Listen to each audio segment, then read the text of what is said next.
जय मसीह की।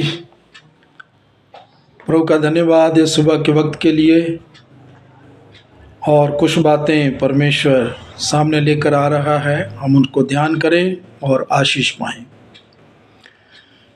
पहला इतिहास और उसके 16 अध्याय और 36 वचन यहाँ पर लिखा हुआ है। अनादि काल से अनंत काल तक इस्राएल का परमेश्वर यहोवा धन्य है। तब सब प्रजा ने आमीन कहा और यहोवा की स्तुति की। अनादि काल से अनंत काल तक इस्राएल का परमेश्वर यहोवा धन्य है। अनंत काल तक ये जो परमेश्वर है जिसको मैं और आप मानते हैं, ये अनंत काल से है।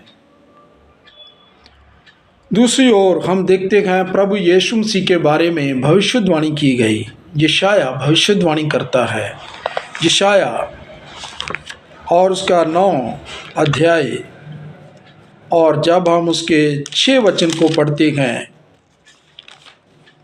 प्रभु यीशु मसीह के बारे में भविष्यवाणी की गई और ये कहा गया था। अगर आपके पास भी पवित्र शास्त्र है तो प्लीज़ इनको जरूर वचनों को पढ़िएगा। यहाँ पर दिया गया है 9 का 6 वचन मैं पढ़ रहा हूँ। क्योंकि हमारे लिए एक बालक उत्पन्न हुआ, हमें एक पुत्र दिया गया है, और प्रभुता उसके कंधे पर होगी, और उसका नाम अद्भुत, युक्ति करने वाला, पराक्रमी परमेश्वर, अनंत काल का पिता और शांति का राजकुमार रखा जाएगा। बहुत सारे विषय लिखे हैं, लेकिन इसमें एक विषय पकड़ेंगे, अनंत काल का पिता।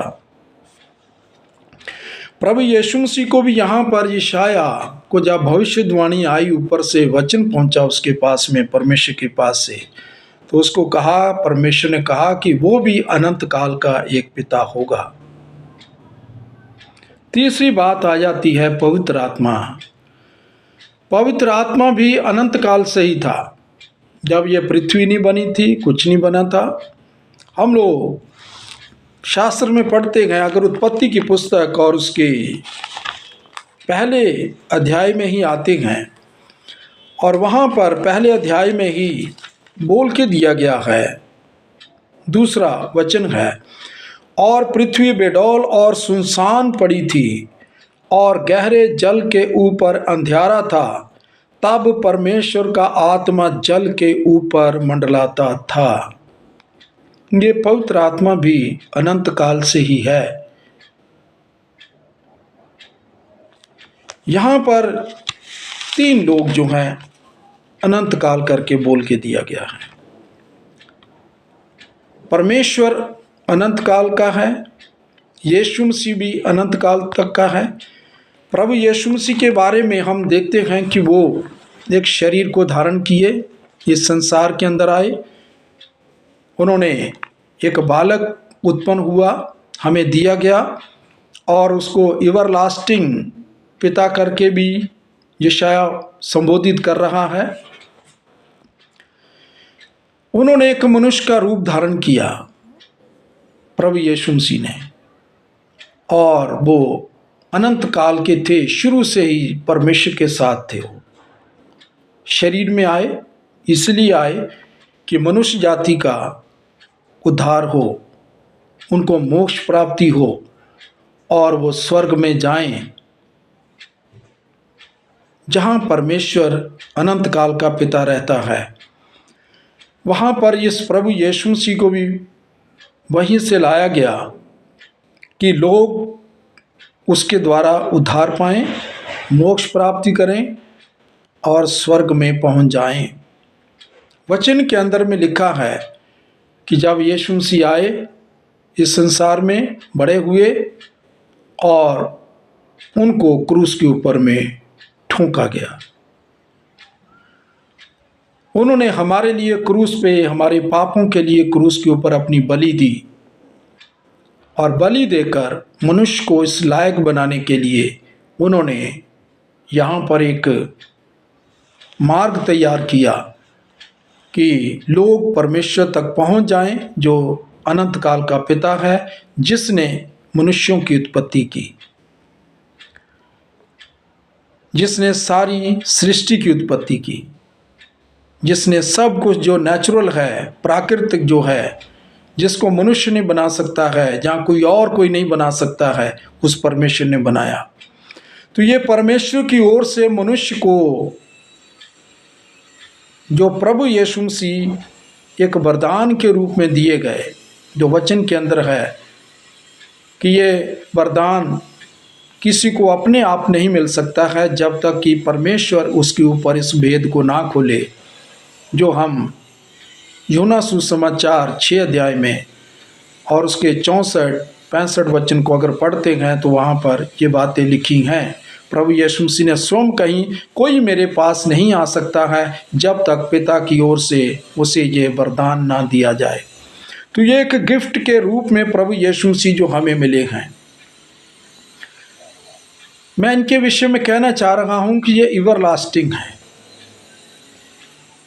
परमेश्वर एवरलास्टिंग है, पहले से है, वो था और आगे भी वही रहेगा, कोई और नहीं होगा। आकाश भी चला जाएगा, पृथ्वी भी चली जाएगी, इसके ऊपर में जो कुछ है सब कुछ चला जाएगा, लेकिन परमेश्वर, प्रभु यीशु मसीह और पवित्र आत्मा, ये तीनों ही जो थे पहले से ही थे, और जो समय गुजरा उसमें भी ये थे, और अभी ये जो समय चल रहा है इसमें भी हैं, और एक आने वाला एक और समय होगा उसमें भी ये रहेंगे। जब ये तीनों ही रहेंगे तो फिर ये जो मनुष्य है पृथ्वी के ऊपर, इसका क्या होगा? प्रभु यीशु मसीह ने यही एक बात कही, और अगर हम उस बात को पढ़ते हैं, यूहन्ना सुसमाचार 6 अध्याय और उसके 47 वचन के अंदर में बोल के दिया गया है। प्रभु यीशु मसीह ने कहा, जो कोई मेरे ऊपर विश्वास करेगा वो अनंत जीवन को पाएगा। तो परमेश्वर ने क्या कर दिया? जिसका एक प्रेम अनंत काल का प्रेम है, एक ऐसा प्रेम उसने मनुष्यों से किया है। लेकिन यहाँ पर मैं उस वचन को पहले पढ़ लेना चाह रहा हूँ, 6 अध्याय का 47 वचन। मैं तुमसे सच सच कहता हूँ कि जो कोई विश्वास करता है अनंत जीवन उसी का है। जो कोई विश्वास करता है। यूहन्ना 3:16 में भी ये बात कही गई, मैं उसको भी पढ़ लेना चाह रहा हूँ। विश्वास के बारे में कहा गया है, क्योंकि परमेश्वर ने जगत से ऐसा प्रेम रखा कि उसने अपना इकलौता पुत्र दे दिया, ताकि जो कोई उस पर विश्वास करे वो नाश ना हो परंतु अनंत काल का जीवन पाए, जहाँ अनंत जीवन पाए। बहुत साधारण सी एक छोटी सी इस जो शब्दों को कम समय के अंदर हमने पढ़ा है, इस छोटी सी घड़ी जो एक लम्हा जो है मेरे लिए और आपके लिए, मेरी और आपकी समझ के लिए, मेरे और आपके ज्ञान और बुद्धि के लिए एक आशीष का कारण बन जाएगा। हम मन लगाएं। अनंत काल का पिता परमेश्वर, प्रभु यीशु मसीह जो अनंत काल से ही हैं, जो परमेश्वर के पुत्र कहे गए, लेकिन उनको उनके समानता में दिखाया गया यहाँ। और तीसरी बात, पवित्र आत्मा जो पृथ्वी में रहकर काम कर रहा है। ये तीनों अनंत काल तक के हैं। स्वर्ग अनंत काल का है, वो कभी खत्म नहीं होगा, और नरक भी अनंत काल तक का है। मनुष्य को यहाँ रखा गया, परमेश्वर ने जो रखा है, ये परमेश्वर की योजना है। इनको कोई समझ नहीं सकता है कि किस तरह से परमेश्वर काम करता है। और परमेश्वर चाह रहा है कि ये जो मनुष्य इस पृथ्वी में है ये भी अनंत काल का बन जाए, अनंत जीवन ये मनुष्य पाए। लेकिन ये कब पाएगा अनंत काल का जीवन? जब मनुष्य अपने आप को उस पिता के पास ले आए, उस यीशु मसीह के द्वारा, उसके ऊपर विश्वास करने के द्वारा वो मोक्ष प्राप्त करे और पवित्र आत्मा के द्वारा वो तैयार किया जाए। पवित्र आत्मा एक सहायक के रूप में यहाँ पर मुझे और आपको दिया जाता है, और ये पवित्र आत्मा मनुष्य की मदद करता है कि उसको क्या करना है। एक वचन को पढ़ के मैं उसको बंद करना चाह रहा हूँ। यूना सुसमाचार में 14 अध्याय के अंदर प्रभु यीशु मसीह ने जो है कुछ बातों को कहा, जो कि उसने कहा था। मैं उन बातों को लेकर आगे बढ़ना चाह रहा हूँ। प्रभु यीशु मसीह ने कहा था कि मैं प्रार्थना करूँगा। 16 वचन को पढ़ रहा हूँ, यूना सुसमाचार 14 का 16 से पढ़ रहा हूँ। और मैं पिता से विनती करूँगा और वो तुम्हें एक और सहायक देगा कि वो सर्वदा तुम्हारे साथ रहे, अर्थात सत्य का आत्मा, जिसे संसार ग्रहण नहीं कर सकता, क्योंकि वो ना उसे देखता है और ना उसे जानता है।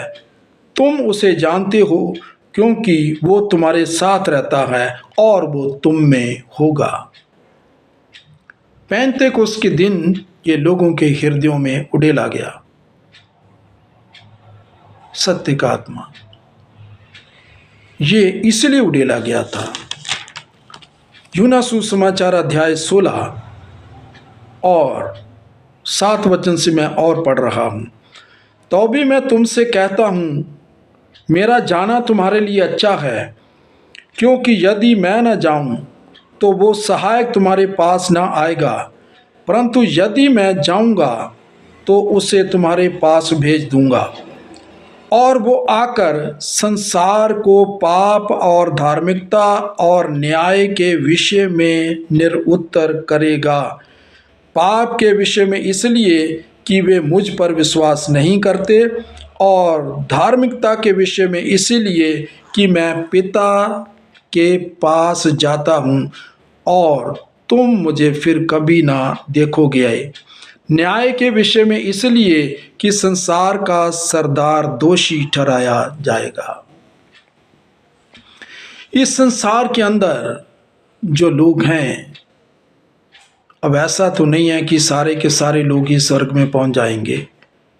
जो विश्वास करेगा, यहाँ पर एक जो खास विषय है, उसको विश्वास करना होगा मनुष्य को, जिस ग्रह पे, पृथ्वी पे वो रह रहा है, कि एक परमेश्वर है, एक ही प्रभु यीशु मसीह है और एक ही पवित्र आत्मा है। ये तीनों ने मिलकर सारे सब कुछ बनाया है, ब्रह्मांड को बनाया है, और इसी के अंडर सब कुछ है। मनुष्य को पृथ्वी में रखा गया। यहाँ आकर मनुष्य के अंदर पाप आ गया, और इस पाप को दूर करने के लिए प्रभु यीशु मसीह ने क्रूस के ऊपर अपना बलिदान दिया, जिसको हमने अभी सुना था। इन्हीं बातों को लेकर पवित्र आत्मा क्या करेगा, मनुष्य को सिखाएगा कि क्या करना क्या नहीं करना। इसलिए ये पवित्र आत्मा रखा गया है। तो प्यारे लोगों, इतनी बातें, जो 3 बातें हैं, परमेश्वर अनंत काल का पिता है, यीशु मसीह को भी अनंत काल का पिता कहा गया, पवित्र आत्मा भी अनंत काल का ही है। ये तीनों एक समानता में, बराबर समर्थ में है, और मनुष्य को परमेश्वर चाहता है कि ये भी अनंत काल तक ही बना रहे। और उसको कैसे बनना होगा, हमने देख लिया है कि यीशु मसीह के ऊपर विश्वास करना है, उसके पास आना है। वही हमारे पापों को क्षमा कर सकता है और हमें स्वर्ग में ले जा सकता है। परमेश्वर आपको इन वचनों के अनुसार आशीष करे। एक छोटी प्रार्थना मैं आपके साथ में करना चाह रहा हूँ। परमेश्वर, दया कर आपके वचन बढ़ता चला जाए। जो भी कोई इसको सुने, उसके लिए, उसके परिवार के लिए ये वचन आशीष का कारण बन जाए। प्रभु जी, दे, मनुष्यों को समझ दे, अपना ज्ञान दे, अपनी बुद्धि दे, अपनी आत्मा को भेज, ताकि सब लोग उसमें बढ़ाए जाएं, बनाए जाएं, तैयार किए जाएं और वापस आपके पास स्वर्ग में आ जाएं, जहां आप रहते हैं, और अनंत काल का जीवन पाएं, तेरी महिमा करें। इस प्रार्थना को परमेश्वर मैं आपके पुत्र प्रभु यीशु मसीह के नाम से मांगता है। आमीन, आमीन। प्रभु आपको आशीष करे।